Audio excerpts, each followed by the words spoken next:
So I've been digging in the archives and going through some discs, and I just came across something that I haven't seen for a long time. I thought it was basically lost to history. I've been told, I've been made aware that it's historic. It's from a historic song and made history, and I think people always talking about it. When you work on something and you move forward, you're doing a lot of things, you tend to just move forward, forward, forward, and you don't um, seldom look back. And I have all these hundreds of songs and of many, many people over many years, and sometimes you forget what was invested into it. Human energy, hopes, dreams, aspirations, and you don't know what's going to happen in the future. You don't know if what you're doing is going to work or going to benefit anybody in any way or even be remembered. Um, so it's nice when you hear back and you find things that are remembered. So I thought this was lost, and let me just load it up so you can feel a little bit. That is, I don't know if you can hear the clicking, but the disc is loading up the sounds and the song into here. Yeah, it's been decades. This disc was a bit glitchy when I found it. I had to copy it and make a backup and see if I could fix it. So let's hope it all works and it's not lost to history, because it's pretty cool to have it. Let's just see what's in here.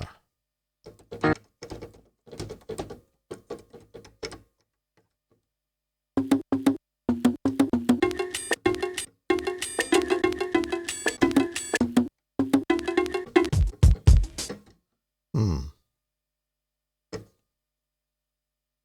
Let's see. I've always forgotten. Um, there's a bass sound that I use that I could not remember really. I didn't remember which sound that was used on the track. Um,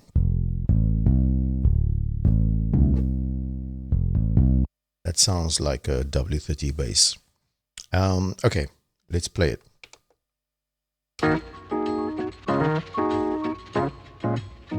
Hmm. Originally, there's lots of other samples playing here.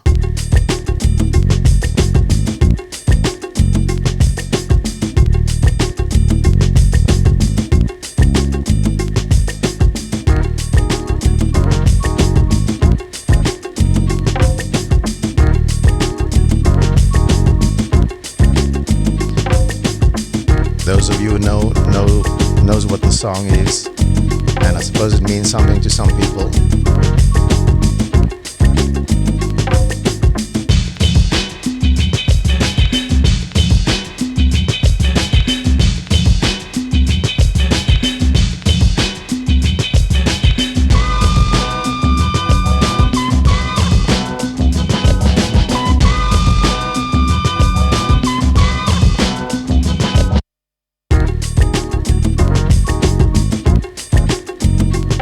So, yeah.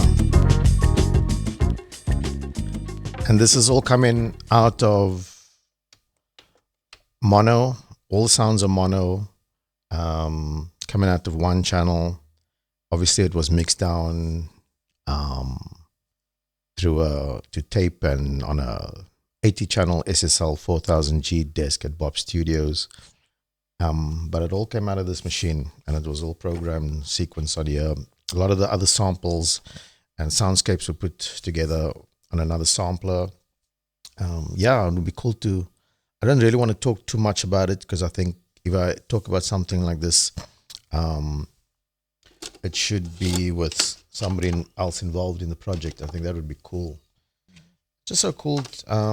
Yeah, this. Let's see. I found this. Just I probably haven't. I probably have not listen to that since the album was made on this one. And then it's loading again. Some people say it takes so long for these old school machines to load up and you have to sit and wait. It's going to take like a minute. I guarantee you it's a shorter time than plying through your thousands and thousands of plugins to find the right sound. And in a studio, when you're creating art over so many hours or days, I don't know what 1 minute. Oh, we got a glitch. It's trying to load again. Yeah, this is how these things can get lost. Hopefully, I can salvage this disk. Yeah, it's reloading. If there's a disk error, then it tries to reload. It'll probably do it 2 or 3 times. Hopefully, we didn't lose any sounds. Okay, let's check it out. Open Pray. Okay, seems to be complete. So yeah, I wouldn't have heard this since the album was recorded. This I think is, I hope this is the original. Oh, that's better.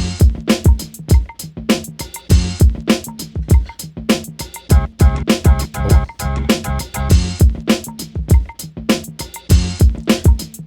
Black Noise, Circles of Fire. Title track.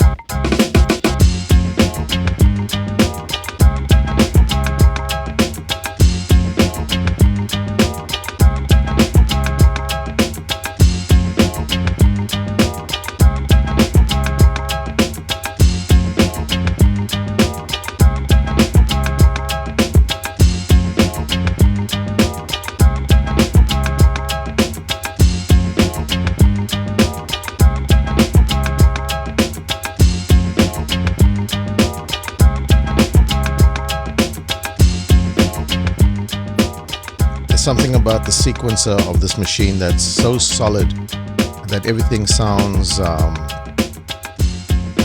solid and tight. Even with more modern sequencers, I think it's the resolution of the sequencer that everything I program on here, I can't get it solid and tight and thick like this on a computer.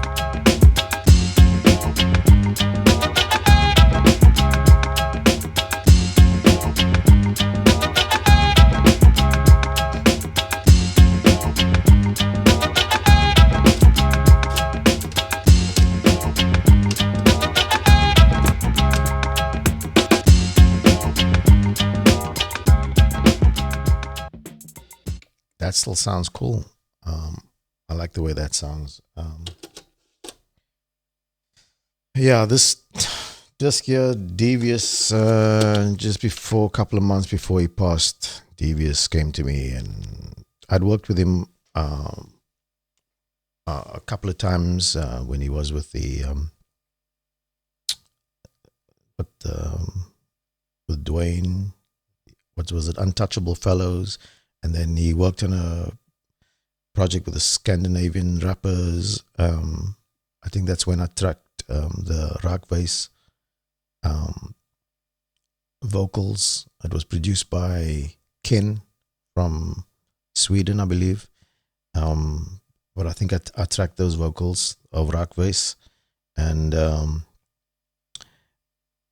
we stayed in contact, and he would come to me. And a couple of months before he passed, he was just tired of everything. He was swearing at everybody. He was like, "Oh man!" And so I said, "Okay, let's do it." And we started putting things together, and I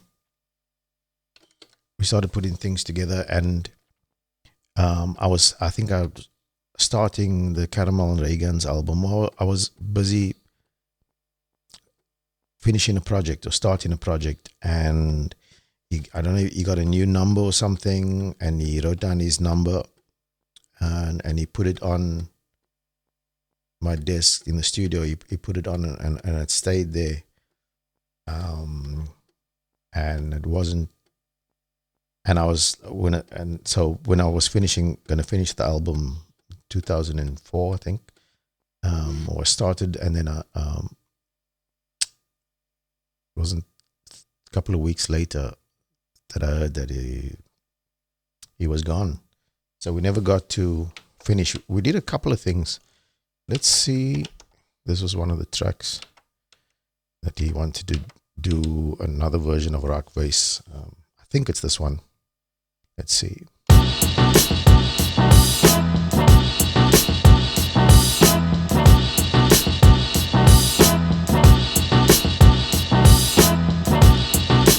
Yeah.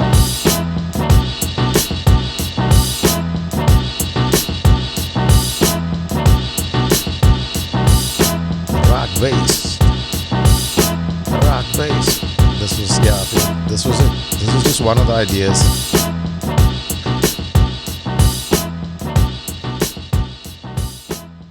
Yeah, we didn't get to flesh out too many things, but he just wanted to get into a different vibe and do. He was like in a FU mode to everybody, so he thought that us together, working together, would get what he wanted to get across.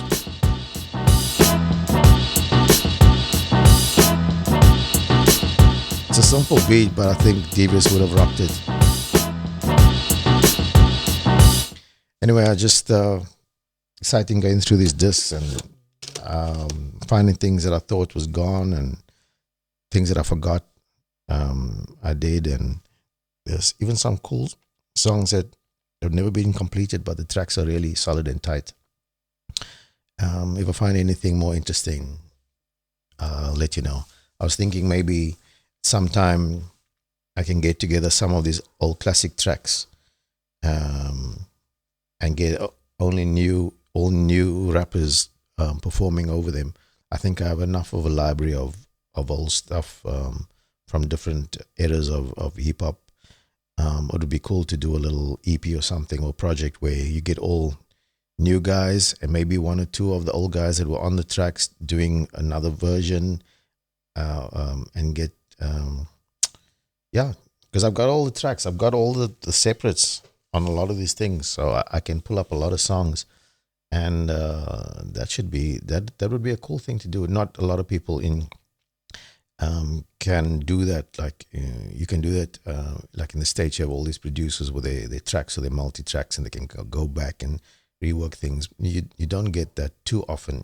I don't think there's many people who can pop in a sampler disc from 10, 20, 30 years ago and be able to rework it. We'll see if we get enough people involved and get the right people behind it. I think it'll be a cool thing to do, man. Speak again.